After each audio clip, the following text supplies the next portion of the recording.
Now, who knew his field intimately, the only thing the earth needed was a downpour, at least a shower.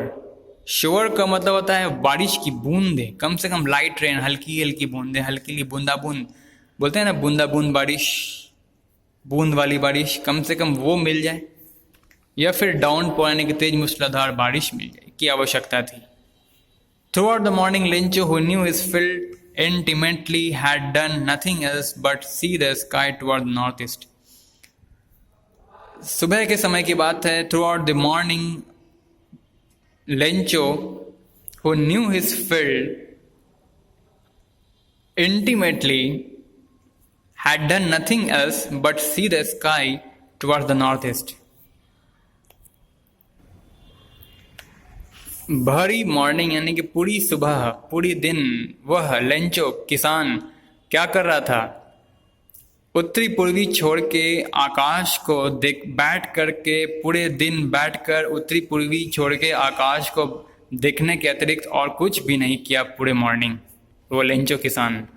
क्योंकि इसे आशा थी, Lencho किसान को एक hope थी, आशा थी कि जो सुखाड़ वहाँ पे उसके खेती में, उसके फील्ड ऑफ राइप कॉर्न यानी कि उसके खेती में, मकई की उस खेती में जो सुखाड़ वहाँ पे मौजूद था, जो बिल्कुल सुखाड़ हो चुका था, तो ये लोग लेंचो बिल्कुल परमात्मा से, भगवान से ये आशा उम्मीद जता करके बैठे हुआ था कि कब वसुंधरा ठंड से, बारिश की कम से कम एक बूंद से, बारिश की शोर से, बूंद से, बूंदाबांदी ही बारिश कम से कम, या फिर एक मूसलाधार बारिश हो जाए तो क्या बात है।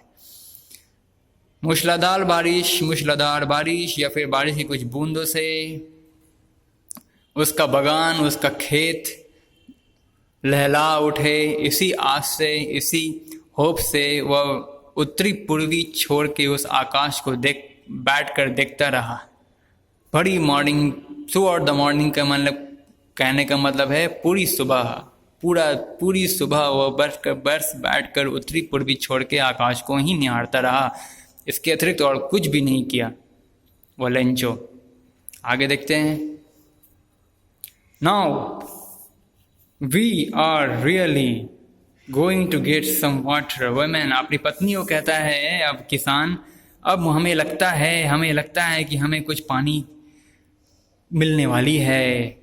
The women who was preparing supper replied, what is this super?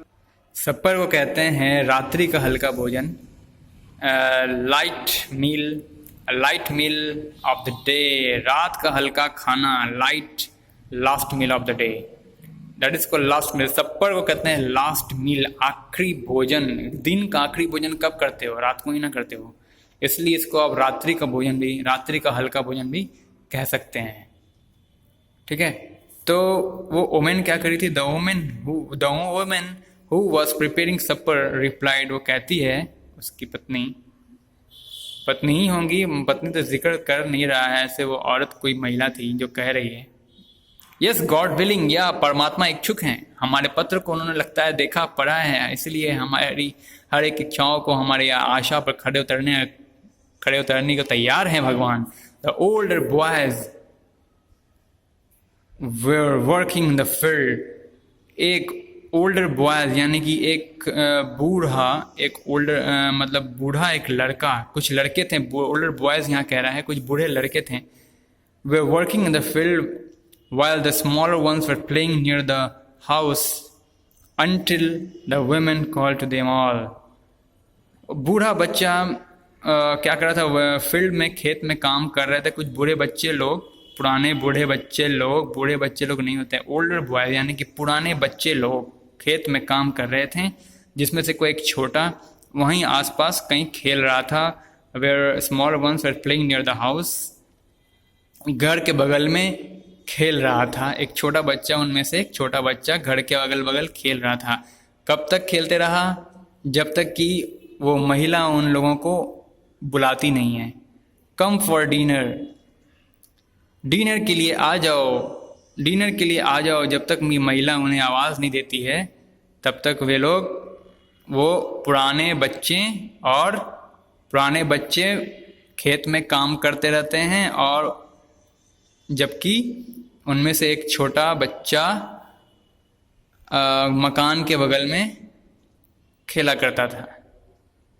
It was during the meal that, just as Lencho had predicted, big drops of rain began to fall. ये दोपहर की भोजन का ही उस समय था। It was during the meal, यानी कि दोपहर के भोजन के वक्त की बात है। Just as Lencho had predicted, बिल्कुल वैसा जैसा कि लेंचो नाम के उस किसान ने भविष्यवाणी कर रखी थी, बिल्कुल वैसा ही हुआ। Big drops of rain began to fall, वर्षा की एक भारी बड़ी बूंद बिगन यानी कि पड़ने को शुरू हो गई। वर्षा की भारी बूंद, बारिश, तेज जोर से बारिश होने लगी। In the north east huge mountains of clouds could be seen approaching. उत्तरी पूर्वी क्षेत्र से बहुत ही बड़ी संख्या में, बहुत ही बड़ी तादाद में बादलों का एक झुंड उमड़ने लगा था और अप्रोच कर रहा था, उनके खेत की ओर पहुंच रहा था।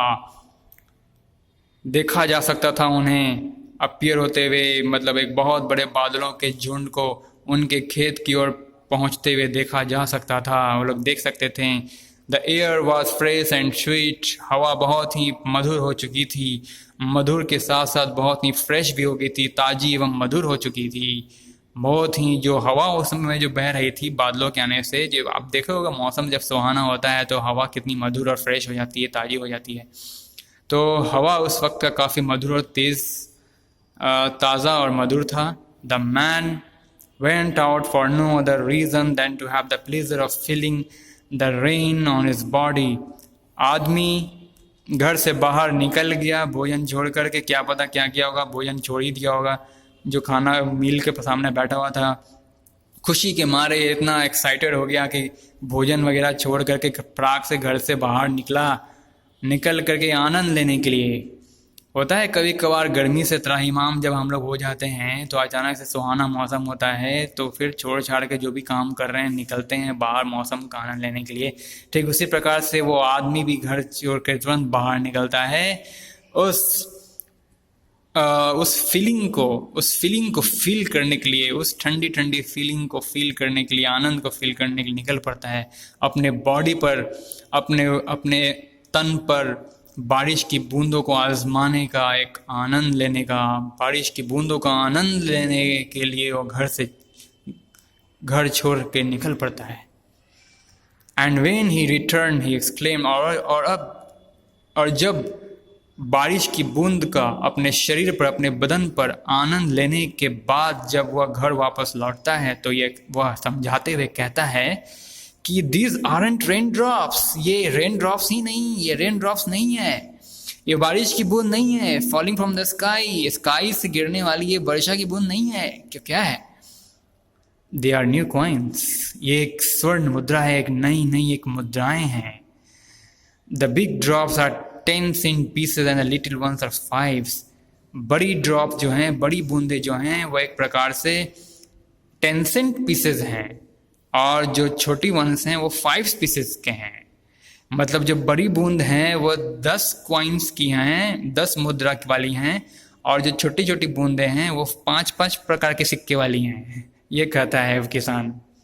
Now go on with a satisfied expression he regarded the field of ripe corn with its flower draped in a curtain of rain। एक बहुत ही संतोषजनक भावना से वह अपने राइप कॉर्न के खेत को, अपने फसल, अपने मकई की उस खेत को रिगार्ड करते हुए कहता है, बड़े संतोष की भावना लेकर वह किसान अपने मकई की उस खेत को देखता है जो कि फूलों से भरा हुआ दिखता है। अपनी मकई के उस खेत को फूलों से भरा हुआ देखता है जो कि बारिश की चादर से ढका होता है। ड्रैप्ड का मतलब होता है ढका होना।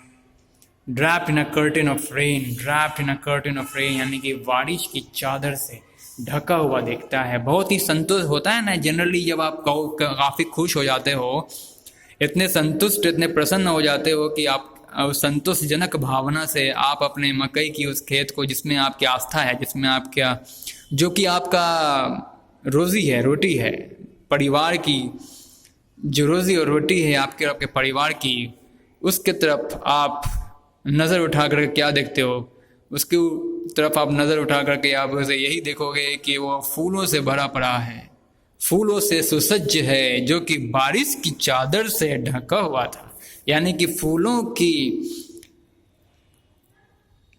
से जो मकई की खेती भरी हुई थी वह बारिश की एक चादर से ढकी हुई है। मतलब वो इतना खुश हो गया, इतना प्रसन्न हो गया, इतना संतुष्ट हो गया कि रिगार्ड कर रहा है, मतलब कि एक प्रकार से उसे मानने का काम कर रहा है कि वो फूलों की भांति हो गई है, उन फूलों की भांति हो गई है जो बारिश की बूंदों से ढकी हुई है, बारिश की चादर से ढकी हुई है। इतनी बढ़िया उसकी मकई की वो खेती, जिसके लिए वो काफ़ी निराश, हताश सा, टेंशन में था, वो अब इतनी सुंदर, इतनी शोभायमान हो चुकी है कि एक तरफ फूलों से भी ढकी हुई है, फूल चारों ओर फूल भरे पड़े हैं, ऊपर से बारिश की चादरों से भी ढकी हुई है। But suddenly a strong wind began to flow, and along with the rain, a very large hailstone began to fall. लेकिन थोड़ी देर बाद अचानक एक बहुत ही तेज हवा का झोंका बहने लगता है, और हवा तो तेज हो जाती है और साथ ही साथ बारिश भी काफ़ी तेज हो जाती है। And along with the rain और बारिश के साथ साथ होते हैं ना बर्फ की गोले, हेलस्टोन कैसे कहते हैं, हेलस्टोन को कहते हैं, बर्फ की गोले पड़ने लग जाते हैं। तो हवा तो तेज हो जाती है, यानी कि तेज वायु, तेज पवन के साथ साथ कुछ देर के बाद बारिश भी काफ़ी तेज हो जाती है, और उनके साथ जो छोटे छोटे गोले पड़ते हैं, बर्फ के गोले भी पड़ने लग जाते हैं। This truly did resemble new silver coins, और ये सब के सब एक नए सोने के, चांदी के सिक्के जैसे प्रतीत होते हैं। और ये जो हेलस्टोन जो पड़ने लगते हैं, बर्फ के गोले जो गिरने लगते हैं, उसे किससे कंपेयर कर रहा है, किससे उसकी तुलना कर रहा है किसान? चांदी के सिक्के से कर रहा है कि चांदी के सिक्के, this truly did resemble new silver coins, नए चांदी के सिक्कों से उसकी तुलना कर रहा है।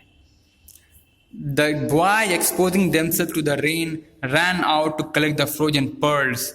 अब वो लड़के लोग क्या करते हैं, जितने भी लड़के थे वहाँ के उस किसान के घर के आसपास, वो लड़के अपने आप को बिल्कुल नंग थरंग हो करके, यानी कि पूरी तरह से अपना वस्त्रहीन हो करके बारिश का मज़ा लेने के लिए भाग पड़ते हैं, निकल पड़ते हैं, दौड़ पड़ते हैं। और जितने भी फ्रोजन, यानी कि जो फ्रोजन बर्फ से जमी हुई वो पर्ल्स हैं, मोती, पर्ल्स का मतलब होता है मोती, उस हेलस्टोन्स में जो बर्फ के गोले गिर रहे थे उसे मोतियों के समान उन्होंने संज्ञा दिया, मोतियों के समान उन्होंने उसे समझा, और उस फ्रोजन पर्ल्स को, यानी कि बर्फ की उस मोती को कलेक्ट करने के लिए दौड़ पड़ते थे, नंग थरंग होकर के, बिल्कुल नग्न होकर के, बारिश में।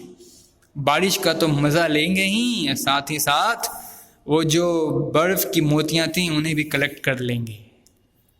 ये सब सोच के वो लोग दौड़ पड़े, बच्चे वो लोग। It's really getting bad now, exclaimed the man, I hope it passes quickly. अब वो एक्सक्लेम करता है, वो रंचो नाम का किसान एक्सक्लेम करते हुए कहता है, विस्मय पूर्वक बोलता है कि अब ये बहुत ही बुरा होते जा रहा है, ये कुछ ज़्यादा ही हो रहा है, कुछ ज़्यादा ही हेलस्टोन्स, कुछ ज़्यादा ही बर्फ़ के गोले पड़ गए हैं, बर्फ़ की बूंदें होते जा रही हैं, बारिश होते जा रही हैं, इतना भी ज़्यादा ठीक नहीं है। विस्मय करते हुए बोला, I hope it passes quickly, वो आशा करता है, उम्मीद करता है कि